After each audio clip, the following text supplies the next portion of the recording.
र भावी आउने पिँढीलाई कस्तो देश दिन्छु भनेर एउटा नयाँ तकनिक दिनुहोस्। हामी बजारमा जान्छौँ नि, लुगा किन्नु पर्यो भने पनि लेटेस्ट के हो भनेर किन्छौँ।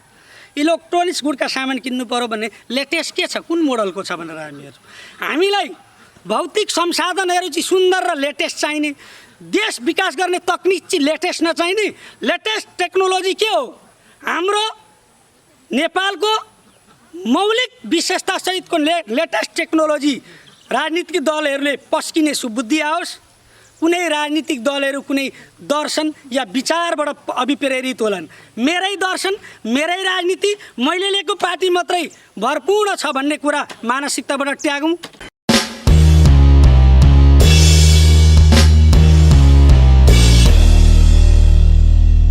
मुख्य तत्कालीन समाजको बनावटले पारेको जनमानसको प्रभाव र तत्कालीन समाज अन्तर्गतको राज्यले अवलम्बन गरेका नीतिहरू तत्कालीन समाजभित्र बसोबास गर्ने मनुष्यको विरुद्धमा थियो भन्ने चेतनाको स्तरको बुझाइ र त्यस अन्तर्गतको लोकतन्त्र या प्रजातन्त्र या समाजवाद जुनसुकै नारा या विषयवस्तु राजनीतिक दलहरूले अपनाए तापनि मानव जातिको मुक्तिको निम्ति सुन्दर सपनाहरू जनयुद्धको माध्यमद्वारा तत्कालीन समाजका अन्तर्विरोधहरूलाई हल गर्नको निम्ति उठान गरिएका विषयवस्तु थिए। ती सुन्दर पक्षहरू थिए। ती सुन्दर पक्षहरूको पक्ष लिएर समाजलाई रूपान्तरण गर्न सकिन्छ भन्ने महान उद्देश्य र ध्येयका साथ त्यसमा आत्मसात गर्ने एउटा परम लक्ष्य लिएर हामी अगाडि बढेका थियौँ। समाजमा वर्गहरू सहितको समाज भएको कारणले वर्गमा प्रतिस्पर्धा मौजुदा रहन्छ। प्रतिस्पर्धालाई स्वस्थ बनाउनुको साटो अस्वस्थ प्रतिस्पर्धाको समाजको ढाँचामा समाजलाई अगाडितिर लाने तकनिक राज्यले अवलम्बन गरेको थियो, जो तकनिक तत्कालीन समाजका मानव जातिको विपरीत दिशामा थियो। त्यो बुझाइ र त्यो समझ अन्तर्गत मानव जातिको मुक्तिको परिभाषामा केन्द्रीकृत रहेर जनयुद्धले जनआकाङ्क्षाको सम्बोधन गर्न सकेको कारणले त्यो सुन्दर सपनाको पक्ष समेटिएको कारणले एउटा समाजभित्रको वर्ग बीचमा वर्ग युद्धको सुरुवात गरियो। त्यो वर्ग युद्ध एउटा वैज्ञानिक समझका साथ समाजलाई सही अवतरण दिने उद्देश्यका साथ मकसदका साथ त्यो जनयुद्ध गरिएको थियो। जनयुद्धका सुन्दर पक्षहरूलाई आजको परिस्थितिमा विश्लेषण गर्दाखेरि ती सुन्दर पक्षलाई सम्बोधन गर्ने जनताको स्तरमा पुर्याउने त्यति बेलाका नायकहरू आज खलनायकको रूपमा जनयुद्धका सुन्दर पक्षहरूलाई तिलाञ्जली दिएर रूपान्तरित समाजलाई प्रतिनिधित्व देखाउनुको साटो परम्परागत समाजभन्दा माथि उठाउनु समाजलाई उठाउनुको साटो अत्यन्तै कलुषित समाजको निर्माणको दिशातिर गइरहेको कारणले आज यताकता जनयुद्धका सुन्दर पक्षहरू कुरूप मानसिकताबाट अभिव्यक्त भएको देखिन्छ। त्यस कारणले गर्दा पनि हाम्रो तत्कालीन समाजमा जनयुद्धको प्रतिनिधित्व गर्ने हिँड्ने क्रममा हामीले उठान गरेका विषयवस्तुहरू जनताको जनस्तरसँग जनताको जनजीविका र राष्ट्रियतासँग जोडिएका सब्जेक्टहरू भएका कारणले ती सुन्दर पक्षहरू थिए। ती सुन्दर पक्षहरूलाई उठान गरेर एउटा समाजले एउटा छलाङ मारेर अर्को फड्को दिशामा बढिराख्दाखेरि आज समाजको बनावट हामी हेर्दाखेरि तत्कालीन समाजलाई परिवर्तनको दिशातिर उन्मुख गराउने शक्ति आज परम्परागत समाजभन्दा माथि उठ्न नसकेको कारणले त्यो सपना वास्तविक सपना नभएर कल्पित सपना र आफ्नो स्वार्थ सिद्ध गर्ने मानसिकताभन्दा माथि नउठेको सपना रहेछ भन्ने साबित हुन पुगेको छ। जहाँसम्म माओवादी आन्दोलनको कुरा छ, माओवादी आन्दोलनभित्रको जातीय पक्षको मुद्दाको सवाल छ।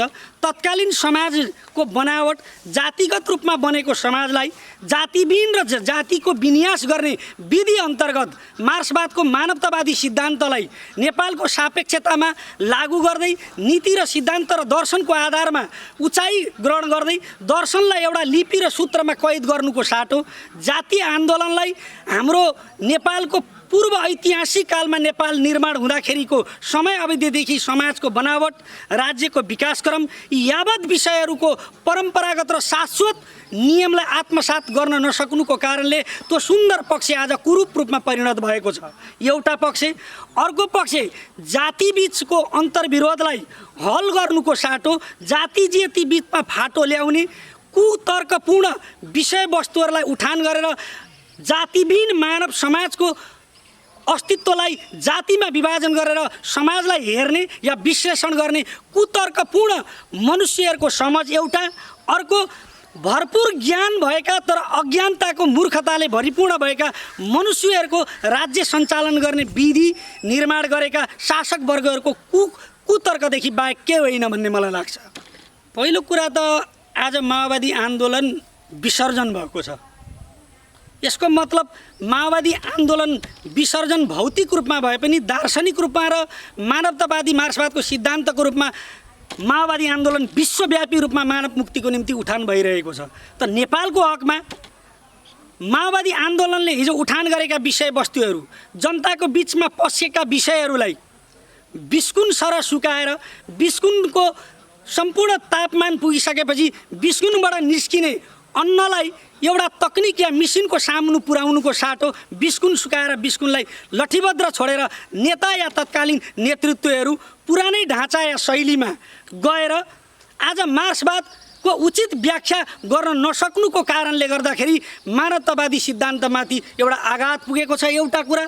अर्को कुरा, माओवादी आन्दोलन उठान गर्ने नायकहरू आज खलनायकको रूपमा तत्कालीन समाजका अन्तर्विरोधहरूको हल उचित ढङ्गले दिन नसक्नुको कारणले पुरानै ढाँचा या पुरानै गर्वबाट विकास भएको परम्परागत कुतर्कपूर्ण र कुतर्क समझ भएका अज्ञानी मानिसहरू, अज्ञानी यस मानेमा म भन्दैछु भरपूर्ण ज्ञान भएका तर अज्ञानले भरिएका मनुष्यहरूको ढाँचा या शैली या कार्य या त्यो पाठमा उहाँहरू सहभागी हुन पुग्नुभएको छ।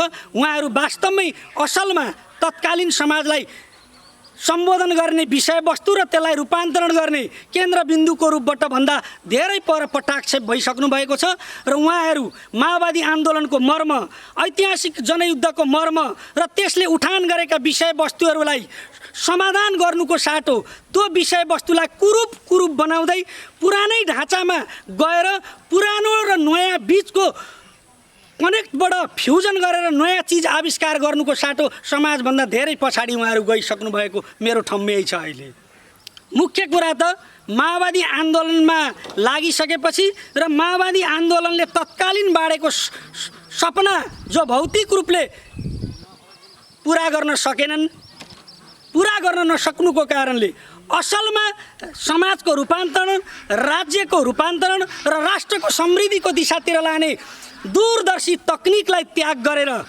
भ्रष्ट समाज निर्माणको निम्ति, कलुषित समाज निर्माणको निम्ति, कुबुद्धिपूर्ण समाज निर्माणको निम्ति र दैत्य गुणले भरपूर्ण दानवमुखी मानवहरूको राज्य सञ्चालन गर्ने दिशातर्फ गएको कारणले त्यहाँ हामीले सुन्दर समाजको निर्माणको भविष्य नदेख्नुको कारणले हामीले माओवादी आन्दोलनलाई त्यागेर हामी अहिले स्वतन्त्र रूपमा समाजको सेवा गरेर बसिरहेका छौँ। मुख्य कुरा यस विषयमा मैले व्यक्तिगत रूपमा डाक्टर बाबुराम भट्टराईलाई म कुनै किसिमको कलुषित आरोप लाउन चाहन्न। राजनीतिक रूपले मैले भन्नुपर्दा ज्ञानपूर्ण अज्ञानीहरूको तर्कको बाटोतर्फ उहाँ लाग्नुभएको छ। उहाँको लक्ष्य पुरा होस् यति शुभकामना दिन चाहन्छु। तर तत्कालीन जनयुद्धमा 17,000 नेपाली आमाका सर्वोत्तम छोराछोरीहरूले शहादत प्राप्ति गरे, प्राणको आहुति गरे। ती 17,000 नेपाली आमाका सर्वोत्तम छोराछोरीहरूको ब्लडलाई एक ठाउँ जम्मा गर्ने भने महासागर बन्छ। त्यो महासागरले अपेक्षा गरेको समाज रूपान्तरण आज हामीले दिन सक्यौँ कि सकेनौँ? त्यो आन्दोलनको गर्वबाट आज हामी कहाँ छुट्टिएर पुगेका छौँ? त्यो कुरालाई उहाँहरूले समयमै सद्बुद्धि पलाएन भने अब आउने भावी पिँढीले इतिहासमा परीक्षा लिँदै फेल र पासको रिजल्ट सुनाउँदै उहाँहरूलाई उचित दण्ड सजाय दिनेछन्। र अर्को एउटा नयाँ सनातन समाजसहितको क्रान्ति अगाडि बढ्छ र त्यो क्रान्तिले मात्रै नेपाली जनता र नेपाल राष्ट्रको अन्तिम विजय प्राप्त गर्छ र विश्व मानचित्रमा यो संसारमा रहेका सम्पूर्ण नेपाल मात्रै होइन विश्वभरि रहेका सम्पूर्ण देशको रूपमा नेपाल एउटा पूर्व ऐतिहासिक कालदेखि नै धरतीको आदित्य नेपालको रूपमा रहेकोलाई 21औं शताब्दीको नेपाल विश्व मानचित्र र विश्व मानवतावादी कल्याणको केन्द्रबिन्दुको रूपमा नेपाल राष्ट्रलाई विकास गर्ने एउटा समृद्धि सोच र दृष्टिका साथ नयाँ आन्दोलन नयाँ सिराबाट उठ्ने तीव्र सम्भावना मैले देखिरहेको छु। पहिलो कुरा त हामीले राज्यलाई बुझ्ने कुरामा नि म समस्या देख्छु। राज्य कुनै जाति विशेषको हुँदैन। परापूर्व कालमा जहाँ जति बेला राज्यको विकसित रूपमा तकनिकको विकास भएको थिएन, त्यो बेलामा राज्य सञ्चालनका विधिहरूलाई परिष्कृत र वैज्ञानिक ढङ्गले समाजलाई प्रतिनिधित्व गर्ने एउटा तकनिकको रूपमा विकास गरेका विज्ञहरूले विश्व मानव सामु प्रस्तुत गरेका दर्शनशास्त्रको आधारमा मात्रै आजका संसारका समाजहरू परिवर्तन गरेको देखिन्छ। त्यस मानेमा यी संसारमा भइरहेका परिवर्तनहरूको तकनिकको आधारमा नेपालमा पनि परिवर्तन गर्नको निम्ति अगाडि बढेका हाम्रा अग्रजहरू आज त्यो आन्दोलनको आयतन, त्यो आन्दोलनको प्याटर्नले माग या सम्बोधन गरेको विषयवस्तुलाई समेत एक झिलसम्म पुरा गर्न नसकेर जात जातमा लडाएर मनुष्य मात्र दुई जातिको परिभाषा दिएर आज विभिन्न जात जातिहरू खडा गरेर राज्यलाई टुक्रा टुक्रा गरेर फर्सीलाई जस्तो सात चिरा पारेर चिरेर हाम्रा पूर्वजहरूले नेपालको जोग्राफिकल आइडेन्टिटी निर्माण गर्नको निम्ति गरेका ऐतिहासिक त्याग, तपस्या र बलिदानहरूलाई आज आत्मसात गर्न नसक्नुको कारण भित्रभित्रै राजनीतिभित्रको कुराजनीतिभित्र पेनिटेसन भएर कुनै दर्शन, कुनै विज्ञता बिनाको कलुषित मानसिकताबाट गुलाम बनाउने, मनुष्यलाई गुलाम बनाउने तकनिकको रूपमा विकास भएको दक्षिणतिरको संस्कृतिलाई आफ्नोले आत्मसात गर्दै नेपालको मौलिक संस्कृतिलाई मार्ने दूरदृष्टिका साथ, सोचका साथ माओवादी आन्दोलनमा हिजो हुर्केका, गर्वमा अगाडि बढेका पात्रहरू कुपात्रको रूपमा आज प्रमाणित भएका छन्। यो इतिहासले साबित होइन, वर्तमान नेपाली समाजको मनोविज्ञानले पनि साबित गरिसकेको कुरा छ। यो भ्रष्टीकरण हो प्रचण्डको। हाम्रो तत्कालीन समाजलाई परिवर्तन गर्नको निम्ति समाजका तत्कालीन युवाहरूलाई सुन्दर सपना देखाएर माओवादको वैज्ञानिक सिद्धान्तलाई नेपाल राष्ट्रको मुक्तिको निम्ति नेपाली जनताका सुन्दर व्यवहारिक सपनाहरूलाई नीति र सिद्धान्त र कार्यक्रममा सूत्रबद्ध गरेर 17,000 नेपालीलाई मर्न र मार्न तयार बनाउने महान व्यक्तित्वको रूपमा परिचित तत्कालीन प्रचण्ड आज कहाँ पुगेका छन् भनेर म हेर्दा भन्छु भने उहाँ नदीले बगाएको पात जस्तो किनारमा हुनुहुन्छ। सायद नदीले नडुबाओस्, सद्बुद्धि पलाओस्, महान नेपाली आमाका 17,000 नेपालीहरूले बगाएको रगत, त्यो बेलाको मनको मनोविज्ञान र नेपाल राष्ट्रलाई सुन्दर बनाउने सगरमाथाको देश, गौतम बुद्ध जन्मेको देश, आदि योगी शिवले आफ्नो मस्तकको रूपमा पशुपति खडा गरेको देश, पुरातन सनातन विज्ञान र प्रविधिले भरपुर भएको, तकनिकले भरपुर भएको हाम्रो देशलाई आज आफ्नो अस्तित्वलाई भुलेर, आफ्नो परम्परालाई भुलेर, आफ्नो अस्मितालाई भुलेर विदेशीहरूको दर्शन, विदेशीहरूको कुतर्क, विदेशीहरूको नक्कलमा नेपालीहरूको सक्कली रूपलाई नाङ्गो बनाउने यी नायकहरू आज वास्तवमै कुपात्रका खलनायक हुन् भन्ने मेरो ठहर छ। सम्पूर्ण राजनीतिक दलका नेता तथा कार्यकर्तालाई म स्वतन्त्र तत्कालीन जनयुद्धमा 10 वर्ष समाजलाई प्रतिनिधित्व गरेर हिँडेको मान्छे म स्वयं आज के भन्दैछु भने जीवनलाई पुनर्मूल्याङ्कन गर्नुहोस्, देशलाई पुनर्मूल्याङ्कन गर्नुहोस् र भावी आउने पिँढीलाई कस्तो देश दिन्छु भनेर एउटा नयाँ तकनिक दिनुहोस्। हामी बजारमा जान्छौँ नि, लुगा किन्नु पर्यो भने पनि लेटेस्ट के हो भनेर किन्छौँ। इलेक्ट्रोनिक्स गुडका सामान किन्नु पर्यो भने लेटेस्ट के छ, कुन मोडलको छ भनेर हामीलाई भौतिक संसाधनहरू चाहिँ सुन्दर र लेटेस्ट चाहिने, देश विकास गर्ने तकनिक चाहिँ लेटेस्ट नचाहिने। लेटेस्ट टेक्नोलोजी के हो? हाम्रो नेपालको मौलिक विशेषता सहितको लेटेस्ट टेक्नोलोजी राजनीतिक दलहरूले पस्किने सुबुद्धि आओस्। कुनै राजनीतिक दलहरू कुनै दर्शन या विचारबाट अभिप्रेरित होलान्। मेरै दर्शन, मेरै राजनीति, मैले लिएको पार्टी मात्रै भरपूर्ण छ भन्ने कुरा मानसिकताबाट त्यागौँ, एउटा कुरा। दोस्रो कुरा, समाजलाई परिवर्तन गर्ने, राष्ट्रलाई परिवर्तन गर्ने कम्युनिस्टहरूले मात्रै गर्न सक्छन् भन्ने कुरूप मान्यतालाई त्यागौँ। अब हाम्रो बुझाइ हिजोसम्म के थियो भने समाजको अन्तर्विरोधलाई हल गर्ने वैज्ञानिक तकनिक भनेको कम्युनिस्ट मात्रै हो भन्ने बुझाइ थियो। त्यही प्रकारको स्कुलिङ थियो। तर आज समाजलाई नयाँ सिराबाट विश्लेषण गरेर हेर्दाखेरि शाश्वत चिज कहाँ पुगिन्छ हामी भने शाश्वत नियममा पुगिन्छ। त्यो तत्त्व के हो त भन्दाखेरि हामीले उठान गरेको विषयवस्तुलाई हल दिन नसक्ने तकनिक काम छैन।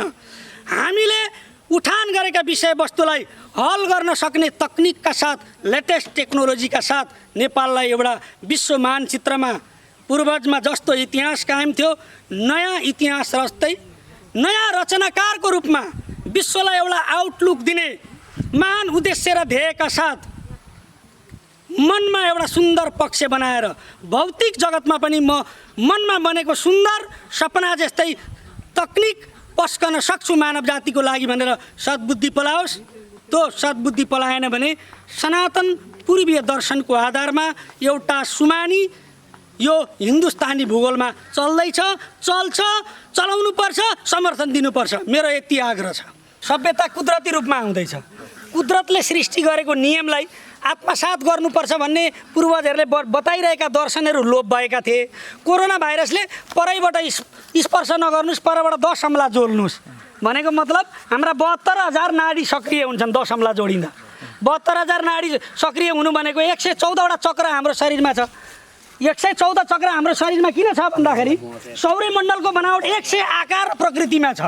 सौर्यमण्डलको आकार 108 प्रकारको आकार र प्रकृतिमा भएको सौर्यमण्डलको बनावटमा प्रचण्ड बदलाव नआइकन धरतीमा रहेका मनुष्यहरूको शारीरिक ढाँचामा पनि बदलाव आउँदैन भनेर अहिलेको तत्कालीन भौतिक वैज्ञानिकहरू भन्छन्।